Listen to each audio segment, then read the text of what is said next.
welcome. This session today is all about helping you to analyze your market, the right competitors, and measure your market share. I'm Roy from Similarweb's product marketing team, and I'm excited to be joined by Delaney.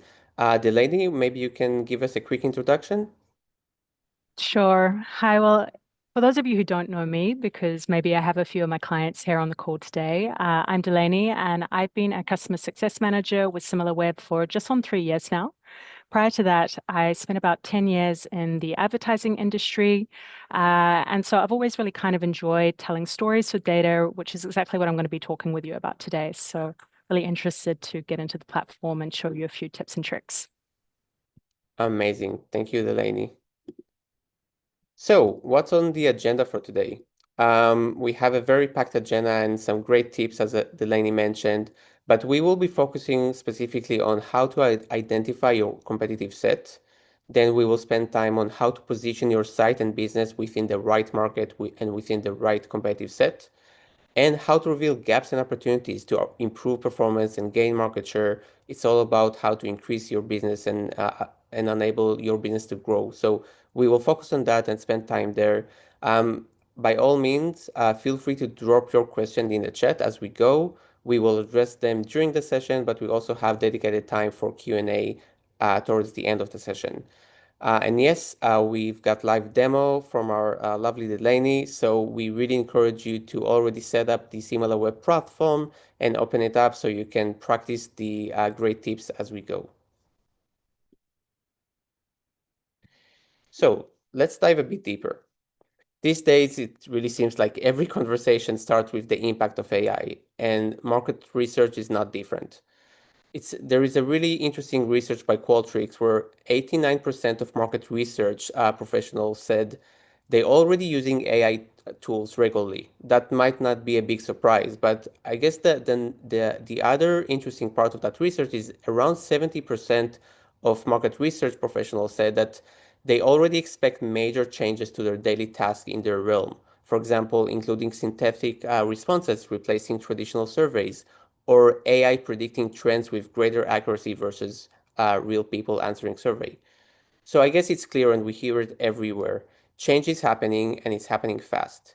But let's take a moment to reflect. What do you think is not going to change, right? That's a bit of a tricky question in these really confusing days with the AI revolution. But what skills do you believe will remain stable in the world of market research? So to make it a bit more concrete, we have a quick poll for you that will appear in a second on your screen. Just take a second and help us understand what do you think is the right answer. In the age of AI, what's one skill that remains essential for successful market research?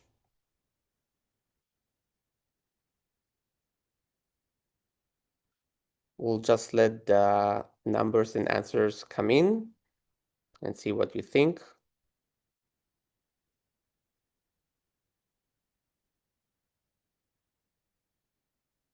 All right, seems like we have a clear leader. So thank you so much for the participation. 47% of you said that turning data into strategic insight is the one skill that will remain essential for successful market research. We have a few follow-ups, but Delaney, any thoughts on the choice? Well, I would just say that we're in the right webinar then, because that's exactly what I wanted to talk with you about today, how we actually sort of look at what's going on the platform and start trying to turn that into something actually insightful that you can use in your strategies. Absolutely. And so just to link it to the poll, and again, the answers were really interesting and made a lot of sense. And you came to the right place, to Delaney's point. Despite all the changes in the industry, there are still core skills or like core strategic tasks and job to be done that every market research or insights team need to prioritize these days. For example, starting with market definition. What might sound straightforward, right? We all think about our market and what it encompasses, but it tends to be a bit of a complex task, right? Because how can you know if you're tackling the right and tracking the right competitors? Are you aware of new emerging players? That's a very difficult question to answer. Another key skill that we see will become more strategic in the future is market sizing and share. So once you have identified the market, can you accurately estimate the size of the market and your own specific market share? And more importantly, do you know what share do you have currently? And we can think about other two essential skills, such as competitive tactics. In order to grow your market share, do you understand what's working for your competitors? Are you able to mimic that and copy that? And finally, tracking consumer trends, an essential skills even going forward. You cannot stand still, or otherwise you will miss growth opportunities. Consumer preference, as we all know, are always evolving, especially these days. So we really need to stay ahead of the curve and on top of new shifting in trends. So in the next few minutes, we would really want to explain to you how to leverage the market research module that Similarweb has in order to answer all these critical business questions and even more. Like, what is the market? What is the size of my market? How is it changing over time? Where is my growth potential? What are the market barriers to enter a new market? And how strong is customer loyalty and brand perception within my market? How is my market share evolving? And what are the next big consumer trends? So again, plenty of important critical business questions. I'll let Delaney explain how we answer that with Similarweb. But just before we move to the live demo, we just have one more question for you to answer. And the poll will appear now. Right, so we really want to dig a bit into your brain and understand what are some of the tough, strategic, challenging questions that stakeholders that you work with day in, day out often ask you? Is it about what's next? What is the future focus? Is it about what's driving change in our market share? Is it about identifying the real competitors, or what future market trends should we be preparing for, or how can we go faster and more efficiently? You can choose more than one option.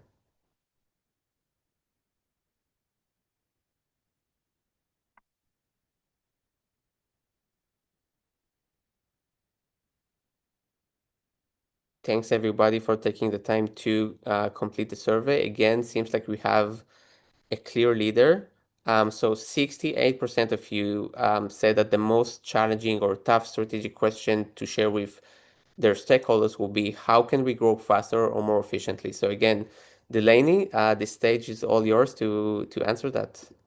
Yeah, sure. I mean, it's a difficult question, right? A client comes to you and they say, hey, I have a problem. What do I do about it? So our thought with Similarweb is that we want to start by always breaking the problem down into smaller problems. And at the beginning of that, we really need to understand where are we currently, what does best in class look like, and what is kind of happening in the market. So we're going to get into the platform and actually start talking about that. Roy, was there any other things you needed to add before we move on? No, I think again, just to repeat, we really encourage you to open up the platform as Delaney is sharing the experience and try to mimic, some of the insights that we are going to present. But yeah, Delaney, feel free to share your screen. All right. So we've talked a lot about market analysis. For those of you who aren't already familiar with the platform, hopefully most of you are, we do have this amazing market research section down here, and that's where we're going to get a lot of the answers that we spoke about today. Something that might surprise you though, is that when I'm doing market research for a client of mine, is I don't actually start in this section. And the reason for that is because when I go towards creating a custom industry, it's always very tempting to focus on those websites, those competitors that we're already aware of. But there's always a risk that we overlook some new up and coming brands, new market entrants that are targeting the same products and audience that we are. So to get around that, I'm actually not going to start in market analysis, but I'm going to take you into a section called keyword research. And specifically, I'm going to come into a section called the keywords report. Now, what we're looking at in this section is all the different search terms that a website is targeting. And what I'm going to do is actually use this to build a list of search terms that I am in competition for. So basically, it's kind of outlining the list of products, categories, topics, and themes that I know that my site is targeting. And then I'm going to look for what other websites are already targeting those same topics. So to do that, it's pretty easy. I'm just using the non-branded filter. And then as you can see, using the Inky list as my example, I have a really lovely long list of non-branded terms here. I would just highlight those and then go keyword list, create new list, and then I would give it a relevant name. Once I've done that, I'm then going to bring that list into a section called SERP players, which you can see is also in the keyword research section. So here now, when I'm looking at this view, it's showing me all the different websites that I am actually competing for traffic around these topics that I am already targeting. And by filtering for my industry, what I get is a really nice long list of different competitors out there, some of whom I might not have actually been thinking about. So what I'll do is just highlight that. I'll get rid of any that maybe don't seem so relevant, maybe because they're big retailers. And then what I'll do is add it to a custom industry there and just give it a name. So what that means is that when I come back into market analysis and I search for my custom industry, in this case, I've got the Inky competitive set, and I come into the player section, now I'm getting a really broad view of the market, and I know that I'm not overlooking any smaller brands that maybe I hadn't thought to pay attention to. As we can see here, anybody familiar with skincare, you'll recognize some of these bigger brands.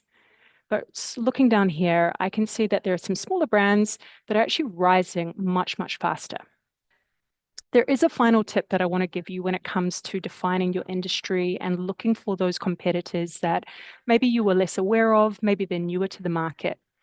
The tip that I have for you is to consider, do you really need to worry about any of these players? Because it can sometimes be that they're out there in the market, they're going after a completely different type of audience, and you don't really need to pay too much attention to them. But if they are going after the same audience as you, that might tell you that you need to be paying close attention to what they're doing and maybe what they're offering your audience that you might want to into account when you're developing your own strategy.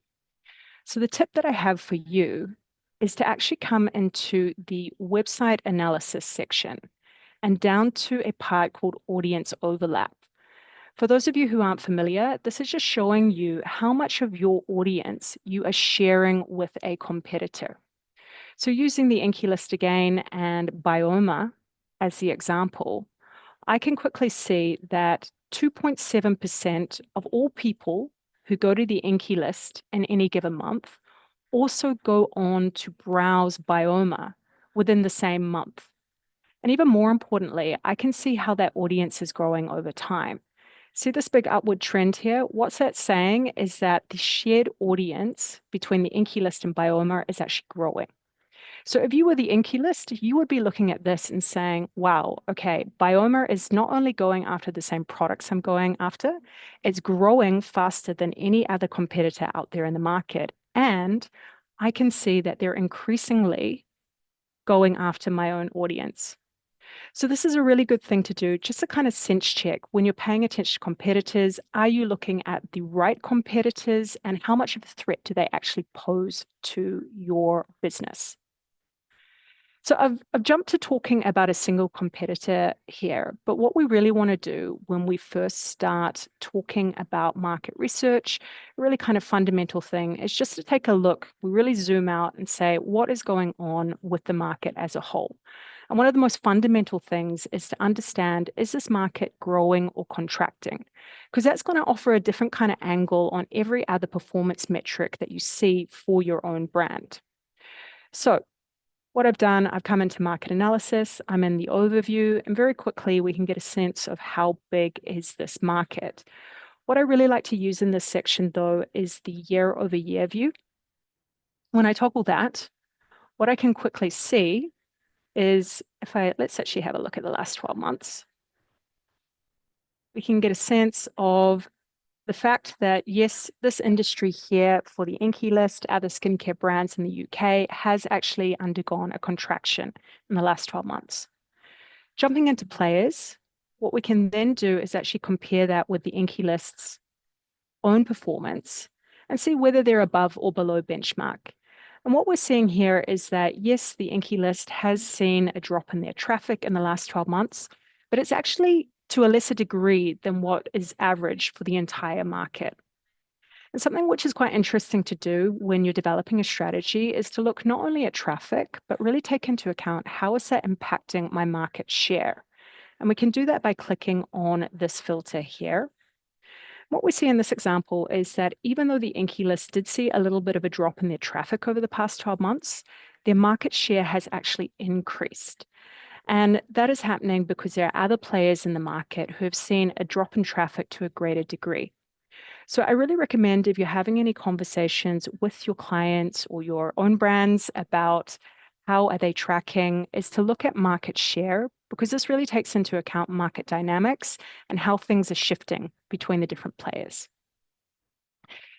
Traffic growth and market share is only one way to position your brand against the others. So if we scroll down in the same players section, and here's one I prepared earlier, what we're going to see is the market quadrant analysis. So market quadrant analysis, you'll see here that we've got audience growth, but we've also got a range of other KPIs that we can look at as well. And this is showing us how is our brand positioned on these different KPIs compared to the competition. So what I like to do when I pick the brands, we can show up to 15 at a time. It's just to pick the ones that kind of are closest to my brand in size. And then I see where I sit in that group. So going through, I can get a sense of how am I doing, not only on audience growth, but I can also see in terms of the brand strength. Oh, and let's just reset again. Let's make sure that I've got the Inky list in there because that's who we're most interested in looking at.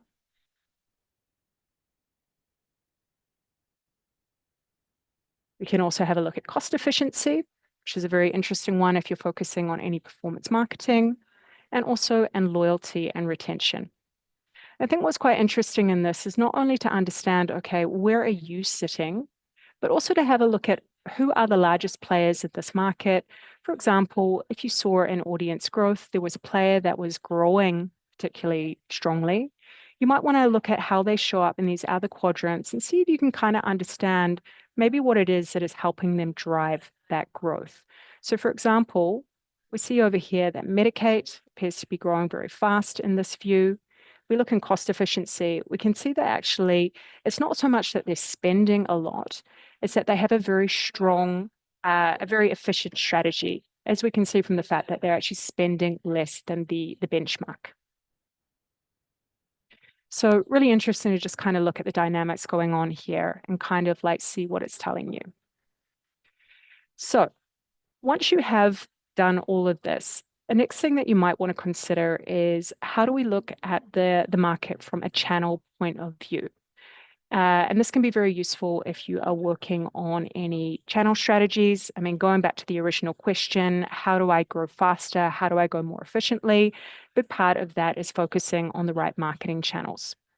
Now, those of you who have used Similarweb before, you will know that inside website analysis, we do have a section called marketing channels, and that's where you can compare your brand to up to 4 other competitors to see how your channel strategy compares. I do have a tip for you though, which is if you're trying to do sort of high level market analysis and really understand where the gaps are between your brand and the top performers in a market, is actually to build another custom industry of just the top performers in that market. And that's exactly what I've done here. I picked out the top 5 fastest growing websites from my original Inky List competitive set. And then using the category overview and in the marketing channels section, I can actually get the average benchmarks for that set of top performers as a whole. And what that actually allows me to do is pull this information and then compare it with my own to see where the gaps are. That's what you can see here. I put this all into one graph just for ease of viewing. What we're seeing with the yellow is the benchmark for the total competitive set. So that's including all those websites that I found in the first step. We see orange, which is my own brand, and then I see red for the top performers.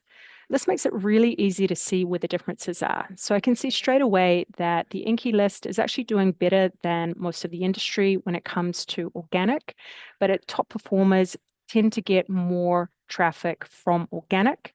They also seem to be spending a lot less on paid search and over-indexing on social. So that would be really important information to take into your media planning if you're trying to justify different budgets and also understand if we want to compete with these best-in-class brands out there, if we want to learn from what they're doing well, we would do well to follow the strategy that we're seeing that's working for them here. So in all of this, I have been talking a lot about, the market. I've been talking about different competitors. In the last step, what I want to do though is actually turn my focus away from different companies and I want to start thinking about the consumers. What are they into in all of this? Where are the trends? And might that explain some of the shifts that I'm seeing going on elsewhere in terms of the market?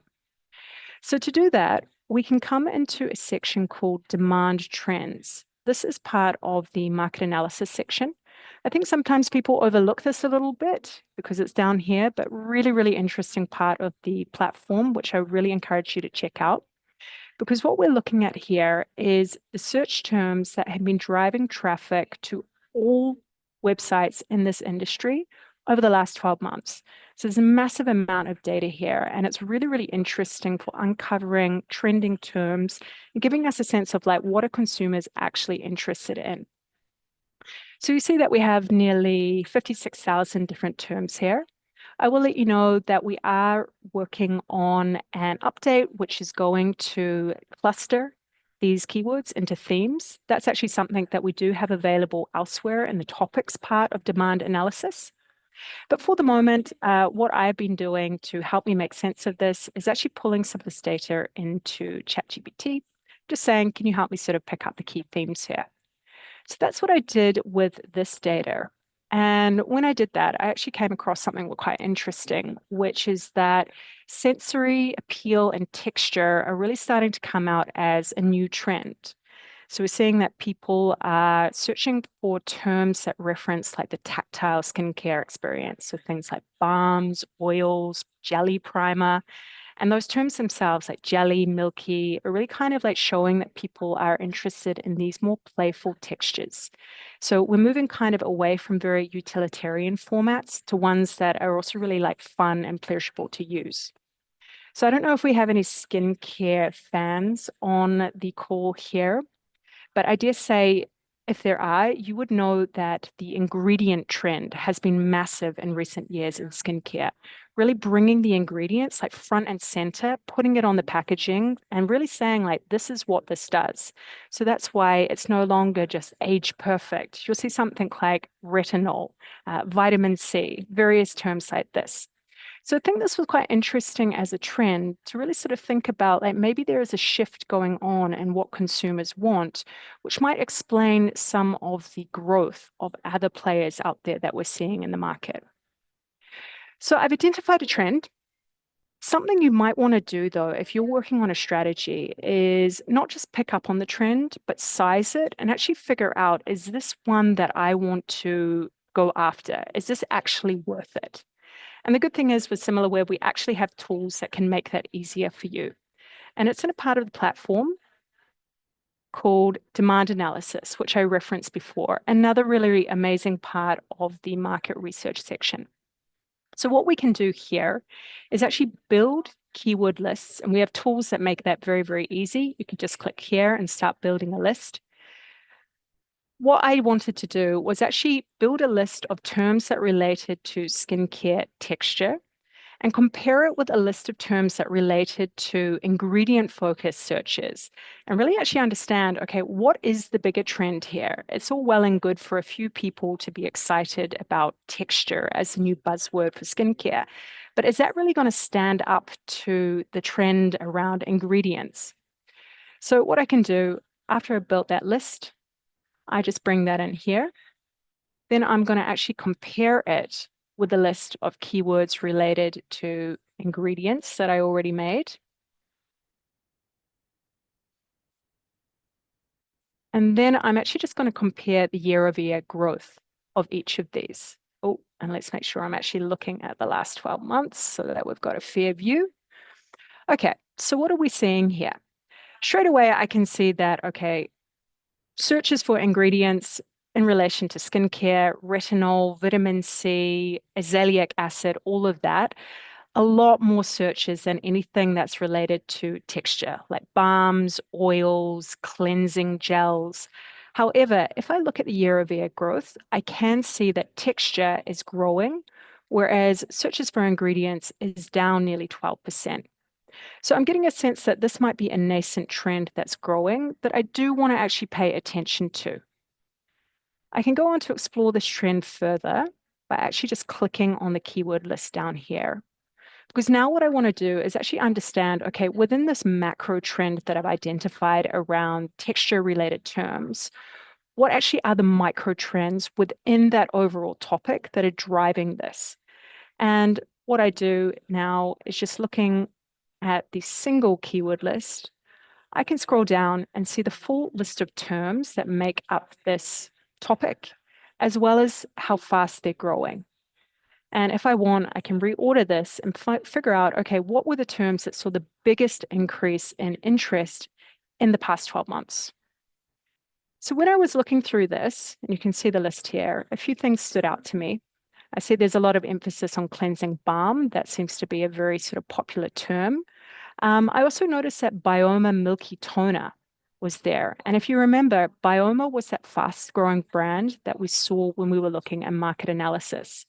So I also see that Milky Toners, just the generic keyword, it's appeared to be growing really fast. So it made me think, okay, maybe is there something here? I want to take a closer look just at this trend. So the final step that I'll do here is just really hone in on a single keyword. And what you'll see is if I put a search term in, the really nice thing is that Similarweb automatically goes away and builds that keyword list for you. So it adds in lots of keywords which are related to that original search term. And what I see straight away is that Milky Toners are having a hell of a run. They're up over 700% in the last 12 months compared to the previous 12 months. And if I just take it off year over year view, I can see they're up nearly 30% since the beginning of the year. So if I were the and I didn't already have Milky Toner as a product, this might start making me think, okay, is this something that we might want to look at developing, or is there something already in our product line that we might want to be pushing so we can get in on this trend? Final thing that I'm going to point out in demand analysis, and you will realize I've said a lot about demand analysis today. I actually really, really love this feature, is we have added in one of our first AI agents into this section. So what you see when you're analyzing a trend is anywhere there are glowing blue dots, you have the option to click on the Analyze button. And what the AI agent does is it goes out and actually investigates what was it that caused that spike in demand. So I actually did already sort this out before, just so you don't have to wait. Sometimes it does take around like maybe 45 seconds, but because I want to be respectful of your time, I'm showing you one I prepared earlier. And what we can see here is that we've got a breakdown of different kind of like subtopics that were responsible for driving that spike. And again, I think it's really interesting that we see Bioma showing up as that was the brand that we saw as the fastest rising in the market research section. So again, this is just a really strong data point that if you were developing a strategy, you would want to reference with what you're seeing in other parts of the platform and maybe take that back into your recommendation on product focus, your recommendation on the messaging that you're using, and kind of really bring in a more qualitative element to some of the more quantitative data that you're seeing elsewhere in the platform. All right, so I'm trying to keep it short and sweet today. So I'm going to hand that over to you now, Roy. Amazing, Delaney. So much stuff that we just learned from this demo, including an AI agent, brand new. So thank you so much. Let me just quickly share my screen and summarize everything that we learned. So, and again, we really encourage you to share with us some more questions. We already have a few in our chat box. But yeah, just to summarize the workflow, the recommended work stream that Delaney shared with you. First, she started with identifying the right competitor set. We have different areas in the platform to really do that, but it's really important that you start with the right set of competitors before you dive deeper into the analysis. because then you can really understand what is my market share. Is it going up or down against the direct competitors that I identified as the right set of competitors? And of course, I want to make sure that I keep track of that, of those trends and different market shifts to report to my stakeholders and C-level about the growing or shrinking performance. You all said that this is the number one question that you would like to better report to stakeholders. So this is a really powerful way and a very digestible way to understand this performance and data in the market. And of course, we can dive deeper. We can really compare the performance based on PPC spend, brand loyalty, etc., in with our quadrant metrics. Can really help you to compare yourself to specific players in the market, understand the strengths and weaknesses that each brand possess. And you don't want to stop there. You want to compare the marketing performance. Once you did identify already one of your competitors is doing really well when it comes to brand awareness or brand performance, you can really dive into the marketing channel area of the platform and understand why is that? What can you mimic? What's driving their performance? So you can really understand and sit with your team and think about the next step. And of course, you don't stop there. You really want to understand what's next always. Consumer trends are always changing, consumer preferences are always evolving. And now with the AI agent, the experience of demand analysis is even more tangible. Not only that you can identify a trend and you can identify growth, you can understand the why. With the AI agent, it's really powerful and tangible to understand what is the real world examples that explain the changing growth, what are the keywords that help me understand why is this spike in demand. So a lot to learn today. Hopefully you got a chance to open the platform and then try it out yourself. We really encourage you to try out the new AI agents that we have in the platform. And again, this is just a nice summary and a recap for you to understand what do we recommend as a ideal market research workflow starting from A to Z. And it's not only about how to use the platform. At the end of the day, we're here for you to help you with your key business challenges. You all shared with us a few thoughts about what's the future of market research, what are some of the challenges that you might have in your daily workflow. So at the end of the day, we want to empower you to answer these critical business questions, such as identify up and coming competitors, how to evaluate the size and the growth of my market against the competition, what are the drivers for my competitors' performance, whether that will be brand, performance, etc. And again, stay ahead of consumer trend. The race to beat our competitors never ends.